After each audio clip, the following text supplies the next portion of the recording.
isipan ng tao, mga taga-Orion. Ng kabilang partido na si Pipi daw ay Repes.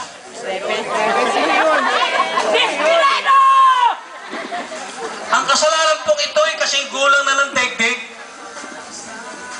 Panahon paniipat ni Adan, meron na nito. At ang kasalanan pong ito ay nagkaroon ng bagay sa ating santong kasulatan. Kung kayo mapagpasa ng Biblia, mababasa po ninyo ito sa Biblia. Wow.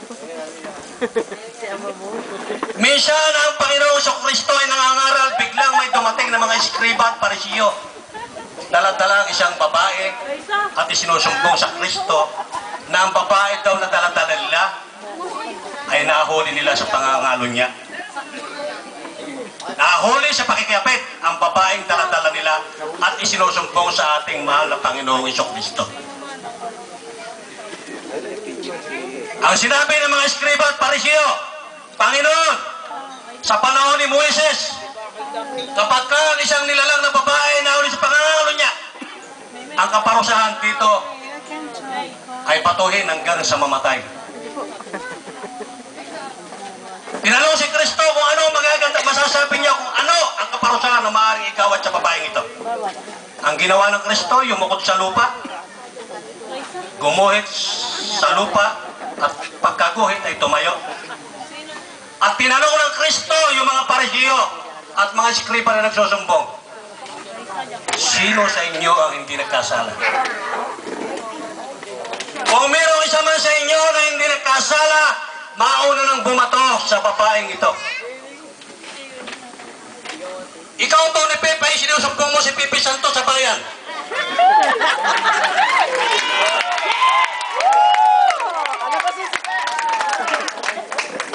Ang Diyos ay kinakatawan ng bayan. Ang tinig ng Diyos, tinig ng bayan. At ang tinig ng bayan, tinig ng Diyos. Tony Pepe Raimundo, bibigyan kita ng maluwag na daan dito. Kung hindi ka nagkasala, pumunta ka dito, kumuha ka na ng bato, batuhin mo na si Pipi Santos.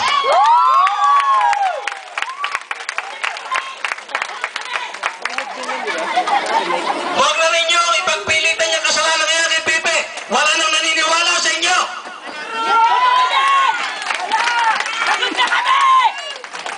Hanggang ngayon, nagkahanap kayo ng mga babae na maaaring upahan upang gawin nyo kasangkapan at ipagsigawan sa bayan na itong mga babaeng inuupahan ninyo ay nirip ni Pepe. Tigilan na ninyo yung kalukuhang yan.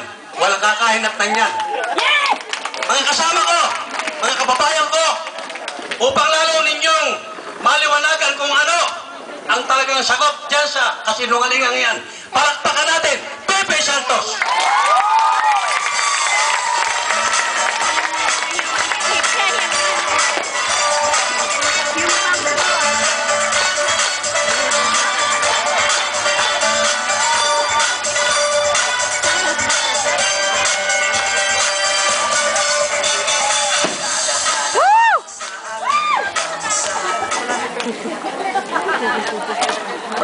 Magandang umaga po sa inyo lahat.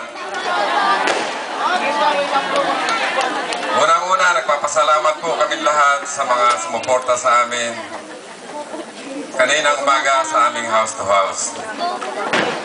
Dito sa Daang Bago, ito na siguro ang pinakamadali naming house to house na ginawa. Kasi po lahat ng tao lumabas. Hindi na ho namin pinupuntahan sa kanilang mga bahay.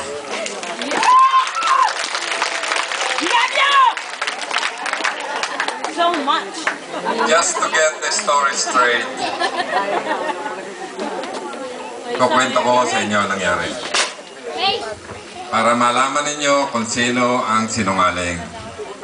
Iba yan. Si Mayor Tony Pepe Raimundo, lagi na lamang niya sinasabi, rapist daw ako. Ito ho ang tunay na istorya.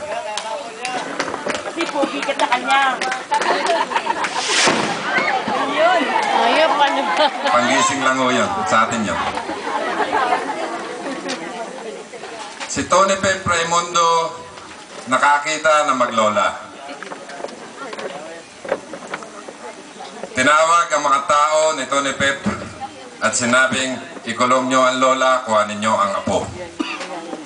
Ang lola po hanggang ngayon nakakulong. Itinago ang apo ng 4 na araw at tinakot ang apo.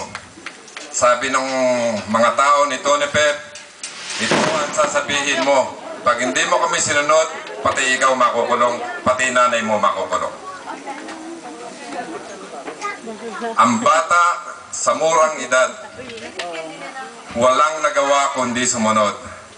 Hindi man lamang binigyan ng pagkakataon na makausap ang tunay na magulang.